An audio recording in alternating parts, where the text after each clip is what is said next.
Let's go. Hey, welcome back or welcome to my channel. Today's video will be a recap and review of the first episode of Boys Planet. I haven't done much pre-season watching just so I can experience everything fresh. So all I know so far is that there's a split between Korean and global as opposed to the Korean, Chinese and Japanese split. Contestants that I know are Hui from Pentagon, there's members from TO1 and I know Kim Ji-yoon. Other than that, I don't know anything else. So without further ado, let's recap this episode. So we start off with a disclaimer about fair voting, talking about how they have some external organization that'll deal with the votes and verifying the results and all that stuff. I mean, I guess that sounds good, but that should have been a bigger priority when starting Girls Planet, since that was technically the first survival program for Mnet post the produced vote manipulation. But I guess it's better than nothing. Then we moved on to former New East and 101 Hwang Min-hyun, who set up the backstory of the show. I thought he was gonna be like a Tiffany and Sunmi, but he wasn't present during the auditions, so I guess he might just be a Yo Jin-gu equivalent. Same weighting has been applied in that both Korea and global will have 50% weighting. But yeah, I'm not even sure if that's fair and all, because Girls Planet viewers complained about the greater weighting Korean viewers had, considering there was a disproportionate viewership ratio, meaning every one Korean viewer weighting became equivalent to like many international viewer weightings. Also, the whole pro-Korea thing before the finale, where Mnet had to do an impromptu ranking check because 8 out of the 9 girls set to debut at that time were Korean. But yeah, after that, they then began introducing contestants, grouping them based on their company if they're Korean or location if they're global. They did have a star rating under their name tag in which each contestant decided how competent they believed they were out of 4 stars. As well as that, when selecting a seat, they now had the ability to battle the top 1 seat. All you had to do was decide on what you wanted to challenge them with. For me, notable contestants were the Snake Dude, because damn, that flexibility. Jellyfish Dude, because he gave off like Beko vibes, just because he strayed from that normal look of K-pop. And then Boxer Dude, who was kind of adorably funny. Plus, they also showed Hui individually, separating him from the other Cube contestant. And from what we learn from his pre-interviews is that he joined the show around 1 week after getting discharged. Which is kind of weird, because why? Pentagon definitely slowed down once Hui went to military enlistment, so him being back was a perfect opportunity for them to make a consistent return. Their sales weren't even bad while he was gone, so I don't know why he wanted to do this. I mean, also, contract renewals for them should be coming up within this year, and so maybe they already had discussions in which some might leave, and that's why he was more okay with doing this. But yeah, he challenges the dude in number 1 position with a sing-off and easily beats them to get that number 1 seat. They then have an induction for the contestants to the Boys Planet experience and introduce the mentors. We have vocal masters Lee Seok-hyun, who I don't really know much about him, Solji, which amazing because I think she was a vocal coach before joining EXID, and her vocals are already chef's kiss. Im Han-byul, aka the face dude, which I guess that's okay. Rap master of PH1, which amazing because I'm a big fan, so definitely hyped about that. Dance master Baek Gu-young, who was there for Girls Planet last time. Choi Young-jun, who has experience from the Produce series, and I didn't find any issues with him in Produce, so I guess I'm all good. And then Lip J, who's another legend, and I guess will bring a bit of flavor to Boys Planet. They then proceed to the auditions, aka the star level test, that tests the contestants based on their skills. The masters then evaluate whether the contestants' initial impression of their skills are accurate by rescoring them, and thus potentially adding or deleting their stars. They also mention a competition in which global and Korean contestants are already competing based on which group gets the most stars, the reward being that they receive the theme song a bit early. For my review, I'll just elaborate on my notes that I took while watching each performance and also give them my personal ranking similar to their system, so just out of 4 stars. Plus, I'ma just rate the performance and not the individual contestants. But if there's a notable contestant, I'll also mention them. Who's gonna pull the trigger? For Jellyfish, big props to Park Gun-woo and Chang Yo-jin for starting off strong. This whole performance was a big whole damn. They were able to consistently do well. Can we also take a side note and talk about how that produced dude, like obviously it was probably editing, but it sounded like he kinda had beef or wanted to humble Park Gun-woo. But yeah, 4 stars. Scratch that, bring it back.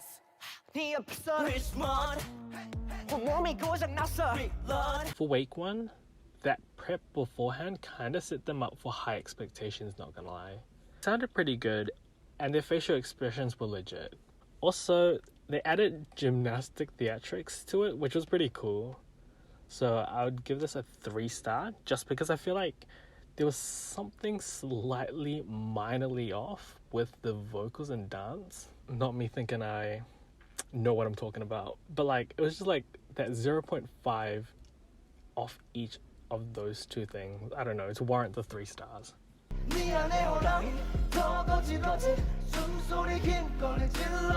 For Taipei, Stick Dude was the star of the group, and that whole stepping on people for that big jump was giving Kingdom performance vibes. 4 stars as well.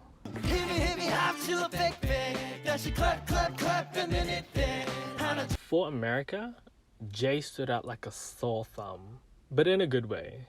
And it looks like they're giving him a lot of screen time. Really great performance, and despite Na Kamden being hidden, he kept up pretty well and was not completely invisible to me. 4 star.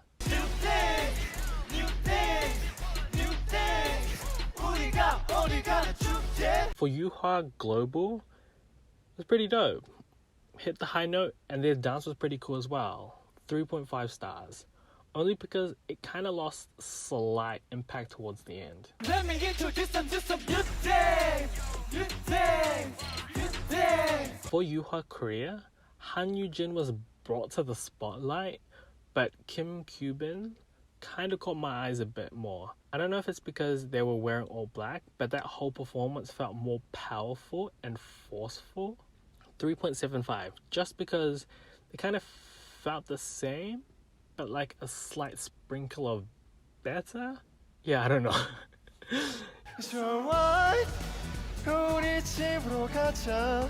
For Cube, Park Do-ha tried. He was determined for sure, and is kind of interesting enough that I could see him have like a Haewon Minju arc, because he has potential. Just needs a bit of training. 1.5 stars. It's alright. For Cabin 74, same song and similar vibes, but he was giving more civilian vibes and just did it because he's got the visuals. Definitely also got potential too, but whether he cares to improve, I'm not sure. I should technically give him a 1.5 star, but me being delusional, I don't know, it's just giving me vibes of like maybe he might not care as much. I don't even know. But yeah, 1.25 stars.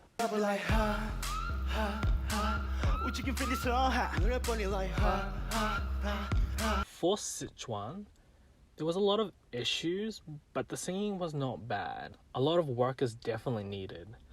0.5 stars.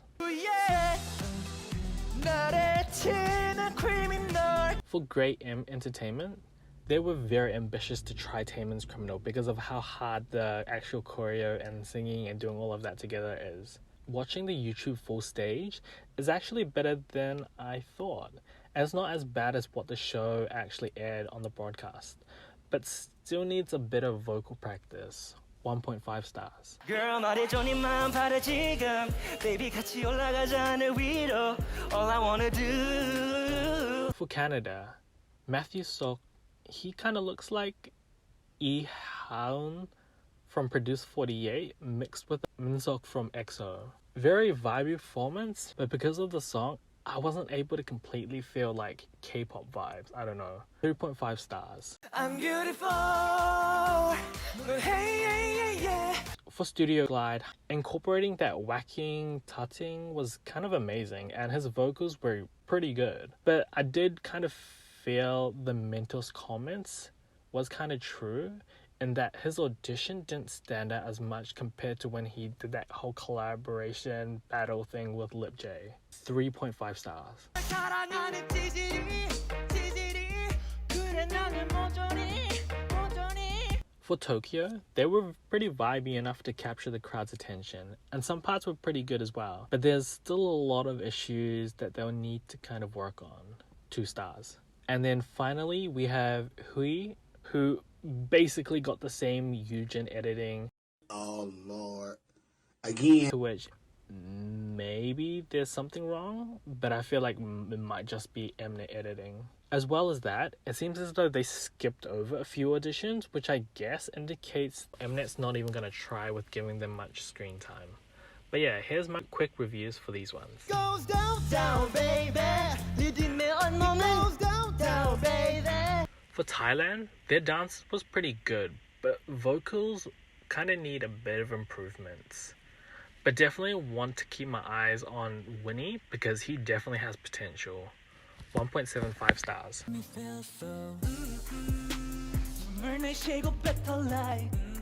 For FNC Entertainment, he did well and perfectly chose to sing at certain parts considering the whole choreo. But I don't want this to be kind of a cop-out, but it wasn't as much impact that made him stand out. 2.5 stars.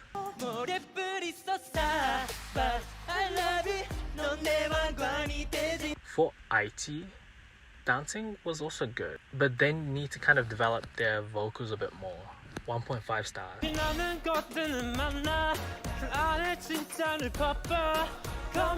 For Beijing, this was good. Then I'm confused as to why they even cut this out. Just the rapping, which maybe not my vibe, but yeah, the notable standout was definitely Christian. 3.5 stars.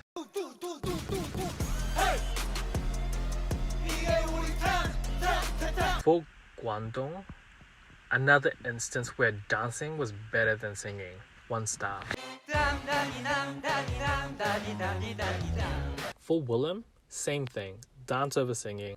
1.75 stars. For Vietnam, another pretty good performance. Slight issues, but nothing major. 2.5 stars just because it felt like standard and there was kind of nothing standing out about them. For Alat Entertainment, sorry, but that was just a bit of a mess. Or was it just freestyle? I was kind of confused. I don't know. Maybe it's just not my style. 0.75 stars. Final thoughts. A pretty interesting episode, and I'm keen to see what's to come.